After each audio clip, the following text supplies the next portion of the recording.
వేగోల్డ్ trusted gold buyers మీరు తాకట్టు పెట్టిన బంగారాన్ని విడిపించి ఈ రోజు ఉన్న మార్కెట్ ధరకు కొనబడను. బ్రేకింగ్ న్యూస్ చూస్తున్నాం. ప్రయాణికులకు గుడ్ న్యూస్ చెప్పింది తెలంగాణ సర్కార్. సమ్మె విరమించారు ఆర్టీసీ కార్మికులు. సో ఆర్టీసీ జేఏసీ తెలంగాణ సర్కార్ మధ్య చర్చలు సఫలమయ్యాయి. 3 రోజులుగా బస్సులు లేక తిప్పలు పడినటువంటి ప్రయాణికులకు బిగ్ రిలీఫ్ దొరికిందని చెప్పుకోవాలి. మొత్తం మీద 11% పీఆర్సీతో పాటుగా ప్రభుత్వంలో ఆర్టీసీ విలీనం, ఆర్టీసీ సంఘాల ఎన్నికలకు ప్రభుత్వం పూర్తి స్థాయిలో గ్రీన్ సిగ్నల్ ఇచ్చింది. ఇక మిగిలిన అంశాల పరిష్కారానికి అంగీకరించింది ఆర్టీసీ యాజమాన్యం. ఆత్మహత్య చేసుకున్నటువంటి Narsampet RTC depot driver Shankar గౌడ్కి నివాళులర్పించారు ఈ సందర్భంగా మంత్రులు. ఇక సమ్మె విరమణతో గత 3 రోజులుగా తీవ్ర ఇబ్బందులు ఎదుర్కొంటున్నారు. సామాన్య ప్రయాణికులకు మాత్రం కొంతవరకు ఊరట లభించిందని చెప్పుకోవాలి. మొత్తం మీద తెలంగాణలో ఆర్టీసీ కార్మికులు తమ డిమాండ్ల సాధన దిశగా మాత్రం ప్రభుత్వం పైన నోటీసులు ఇవ్వడం, దాని తర్వాత ప్రభుత్వం అంగీకరించకపోవడంతో కొంతవరకు వారు కూడా సమ్మెకు పిలుపునిచ్చినటువంటి పరిస్థితి. 3 రోజుల సమ్మెతోనే రాష్ట్ర వ్యాప్తంగా కూడా ఆర్టీసీ బస్సులు లేక సామాన్య ప్రజలు కూడా తీవ్ర ఇబ్బందులు ఎదుర్కొన్న పరిస్థితులు మనం చూసాం. మరోవైపు శంకర్ గౌడ్ ఆత్మహత్య మాత్రం కొంతవరకు కలకలం రేపినటువంటి పరిస్థితి. తాజాగా ప్రభుత్వానికి ఆర్టీసీ జేఏసీకి మధ్య చర్చలు సఫలమైనటువంటి పరిస్థితి. మళ్ళీ రోడ్డెక్కనున్నాయి ఆర్టీసీ బస్సులు. ఇక ఇదే అంశంపై మరింత సమాచారం మా ప్రతినిధి కిరణ్ అందిస్తారు. కిరణ్, చెప్పండి, ఎట్టకేలకు ఆర్టీసీ సంఘాలు కూడా తలొగ్గినటువంటి పరిస్థితి, ప్రభుత్వం కూడా పలు డిమాండ్లకు కూడా అంగీకరించినటువంటి వైన మనం చూస్తున్నాం. చర్చలకు సంబంధించిన పూర్తి అప్డేట్స్ ఏంటి? సిరాజ్, తెలంగాణలో 3 రోజులుగా కొనసాగుతున్న ఆర్టీసీ సమ్మె ముగిసింది. సర్కార్తో ఆర్టీసీ కార్మికులు జరిపిన చర్చలు సఫలం కావడంతో ఆర్టీసీ బస్సులు రోడ్డెక్కాయి. డిప్యూటీ సీఎం మల్లు బట్టి విక్రమార్క నేతృత్వంలో కమిటీ 11% పీఆర్సీ ప్రభుత్వ సంస్థ ఆర్టీసీని ప్రభుత్వంలో విలీనంపై విధి విధానాల కమిటీ ఏర్పాటు, ఆర్టీసీ ఎన్నికల సంఘానికి గుర్తింపు, ఎన్నికలు జరుపుకునే వీలుగా స్వేచ్ఛ ఇవ్వడం. మరోపక్క మిగిలిన 32 డిమాండ్లలో చాలా వరకు ప్రభుత్వం సానుకూలంగా స్పందించడంతో తెలంగాణ ఆర్టీసీ కార్మికులు సమ్మెను విరమించారు. 11% పీఆర్సీ ఇస్తామని ప్రభుత్వం ప్రకటించింది. యథావిధిగా బస్సులు రోడ్డెక్కాయి. మొదటి షిఫ్ట్ బస్సులు తెలంగాణలో తిరుగుతున్నాయి. అయితే ఇక్కడ మంత్రుల ఉప కమిటీతో జరిగిన టీజీఆర్టీసీ జేఏసీ నాయకుల చర్చలు ఫలప్రదమయ్యాయి. అయితే ఒకసారి వారు అడిగిన హామీలు ఏంటో ఒకసారి మనం చూద్దాం. 32 డిమాండ్లను, ఏదైతే మంత్రుల ఉపసంఘం ముందు 32 డిమాండ్లను ప్రభుత్వం ముందుంచారు. ఒక్కో అంశంపై డిప్యూటీ సీఎం మంత్రులకు వివరించారు. 2021, 2025 ఆర్టీసీ కార్మికులకు 4 సంవత్సరాలకు ఒకసారి ఫిట్మెంట్ ఇస్తారు, ఏదైతే వేతన సవరణ చేస్తారు.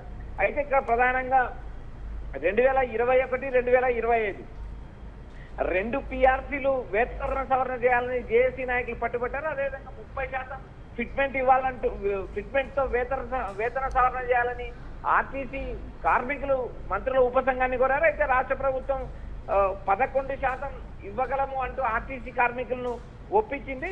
11% ఇవ్వడానికి 11% ఇచ్చినప్పటికీ కూడా ప్రభుత్వం పైన ఆర్థిక భారం పడుతుందంటూ మళ్ళీ బట్టి విక్రమార్క వెల్లడించారు. అయితే ఎప్పటి నుంచో ఆర్టీసీ ఉద్యోగుల విలీనం పైన అధికారులు అధికారులతోనూ ఇటు కార్మిక సంఘ నాయకులతోనూ కమిటీ వేయాలని కూడా నిర్ణయించారు. దీంతో పాటు కార్మికుల సంఘ అస్తిత్వానికి కీలకమైన గుర్తింపు సంఘంతో ఎన్నికలు నిర్వహిస్తామని ప్రభుత్వం కూడా భరోసా ఇచ్చింది. అయితే మొత్తం ఈ ఆర్టీసీ కార్మికుల డిమాండ్లపై ప్రభుత్వం సానుకూలంగా స్పందించడంతో ఈ కిరణ్, కొంతవరకు అంటే పూర్తి స్థాయిలో ఆర్టీసీ జేఏసీ కూడా ముందు నుంచి చెప్తుంది లిఖిత పూర్వకంగా మాకు హామీ ఇవ్వండి అని. సో ప్రభుత్వం నుంచి అలాంటి హామీ వచ్చిందా, లేదా అమలు దిశగానే చేస్తామని ప్రభుత్వం హామీ ఇచ్చేటువంటి పరిస్థితి కనబడిందా? షూర్, ఖచ్చితంగా సిరాజ్, ఇక్కడ మంత్రుల ఉపసంఘం కూడా లిఖిత పూర్వకంగా హామీ ఇచ్చింది. ఈ డిమాండ్లపై 32 డిమాండ్ల ఆర్థికేతర డిమాండ్లపై ప్రభుత్వం కూడా లిఖిత పూర్వకమైన హామీ ఇచ్చింది. ఆర్టీసీ అనేది ప్రభుత్వంలోనే భాగము, కార్మికుల సంక్షేమమే తమ ప్రాధాన్యత అంటూ మంత్రుల ఉపసంఘంతో పాటు ఆర్థిక మంత్రి మల్లు బట్టి విక్రమార్క ప్రకటించారు. కార్మికులను తమ కుటుంబ సభ్యులుగా భావిస్తున్నాము, వారి సమస్యల పరిష్కారానికి ప్రభుత్వం ఎల్లప్పుడూ సిద్ధంగా ఉంటుందని ప్రకటించారు. ఖాళీల భర్తీ, ఇతర ఆర్థికమైన డిమాండ్ల పైన కూడా లిఖిత పూర్వకమైన హామీ లభించడంతో కార్మికులు తమ నిరసన విరమించుకున్నట్టు కూడా ప్రకటన జారీ చేశారు. ఇక నర్సంపేట ఆర్టీసీ డ్రైవర్ శంకర్ గౌడ్కి కూడా నివాళులర్పించారు. శంకర్ గౌడ్ కుటుంబాన్ని మంత్రి పొన్నం ప్రభాకర్ పరామర్శించారు. అదేవిధంగా ఆ కుటుంబానికి 10 లక్షల ఆర్థిక సాయంతో పాటు ఏదైతే ప్రభుత్వ ఉద్యోగంతో పాటు ఇందిరమ్మ ఇల్లు కూడా ఇస్తామని మంత్రుల ఉపసంఘం ప్రకటించింది. ఇప్పటికే 10 లక్షల రూపాయలు కూడా శంకర్ గౌడ్ కుటుంబానికి అందజేశారు. అయితే గత 3 రోజులుగా ఆర్టీసీ సమ్మెతో ప్రయాణికులు తీవ్ర ఇబ్బందులు పడ్డారు. ఎట్టకేలకు మంత్రుల ఉపసంఘము ఇటు ఆర్టీసీ కార్మికుల మధ్య చర్చలు విఫలమయ్యాయి. అయితే లిఖితపూర్వకమైన హామీ ఇవ్వడం, లిఖితపూర్వకమైన డిమాండ్ తో ఆర్టీసీ కార్మికులు ముందుకు వచ్చారు. అయితే 11% ఫిట్మెంట్ తో 2002 పిఆర్సీలు 2021, 2025 2 పిఆర్సీలు ఆర్టీసీ కార్మికులకు రావాల్సింది.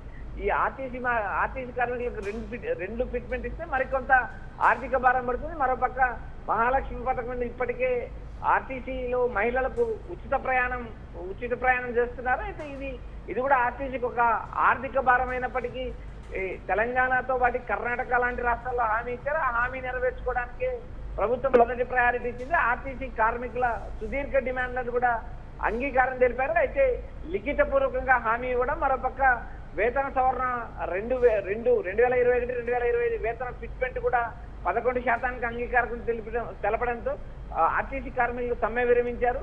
ఆర్టీసీ బస్సులు రోడ్డెక్కాయి. అయితే ఇది తెలంగాణ ప్రజలకు కాదు, ఆర్టీసీ ఉద్యోగులకు అందరూ కూడా గుడ్ న్యూస్ చెప్పొచ్చు. గత 3 రోజులుగా ఆర్టీసీ లేక ఇటు ఉద్యోగులు, విద్యార్థులు, ప్రయాణికులు అస్తవ్యస్తలు పడ్డారు. అయితే చివరికి ఎట్టకేలకి గత అర్ధరాత్రి చర్చలు సఫలం కావడంతో ఆర్టీసీ బస్సులు రోడ్డెక్కాయి, సమ్మె విరమించారు. Right Kiran, thank you.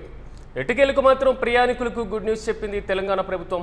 సమ్మె విరమించినట్లుగా ప్రకటించారు ఆర్టీసీ కార్మికులు. ప్రధానంగా ఆర్టీసీ జేఏసీతో పాటుగా తెలంగాణ సర్కార్ మధ్య చర్చలు సఫలమయ్యాయి. గత 3 రోజులుగా సాగుతున్నటువంటి ఇబ్బందులు, మరి ముఖ్యంగా బస్సులు లేక ముప్పతిప్పలు పడ్డారు ప్రయాణికులు. వారందరికీ కూడా ఒక బిగ్ రిలీఫ్ వార్త అని చెప్పుకోవాలి. సో ప్రధానంగా వారిద్దరు అంటే ఏదైతే ఆర్టీసీ జేఏసీతో పాటుగా మంత్రుల మధ్య ప్రధానమైనటువంటి ఎజెండాలను ఒక్కసారి గమనించినప్పుడు 11% పీఆర్సీ అమలుకు కూడా ప్రభుత్వం సానుకూలంగా స్పందించింది. ఇక ప్రభుత్వం ఆర్టీసీ విలీనం అనేది అత్యంత కీలకమైనటువంటి ప్రతిపాదన. ముందు నుంచి ఆర్టీసీ జేఏసీ పదే చెప్తున్నటువంటి అంశం. కానీ ప్రభుత్వం కొంతవరకు ఆర్థిక పరమైనటువంటి అంశాలపైన ఆచితూచి వ్యవహరించిన ఎట్టకేలకు ఆర్టీసీ కార్మికుల యొక్క డిమాండ్తో ప్రభుత్వం దానిపైన కూడా సానుకూలంగా స్పందించింది.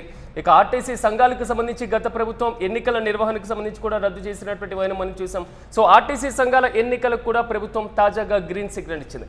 ఇక మిగిలినటువంటి ఇతర అంశాలు మొత్తం దాదాపు 32 అంశాలకు కూడా ప్రభుత్వం అంగీకరించినట్లుగా తెలుస్తుంది. మరోవైపు ఆర్టీసీ ఏదైతే ఈ సమ్మెపాట నేతృత్వంలో కూడా పూర్తి స్థాయిలో Narsampet RTC depot driver Shankar Goud కూడా ఆత్మహత్య చేసుకున్నటువంటి నేపథ్యం. సో శంకర్ గౌడ్కి కూడా నిన్న జరిగినటువంటి సమావేశంలో నివాళులర్పించారు. సమ్మె విరమణతో గత 3 రోజులుగా తీవ్ర ఇబ్బందులు ఎదుర్కొంటున్నటువంటి సామాన్య ప్రయాణికులకు మాత్రం కొంతవరకు ఊరట లభించిందని చెప్పుకోవాలి.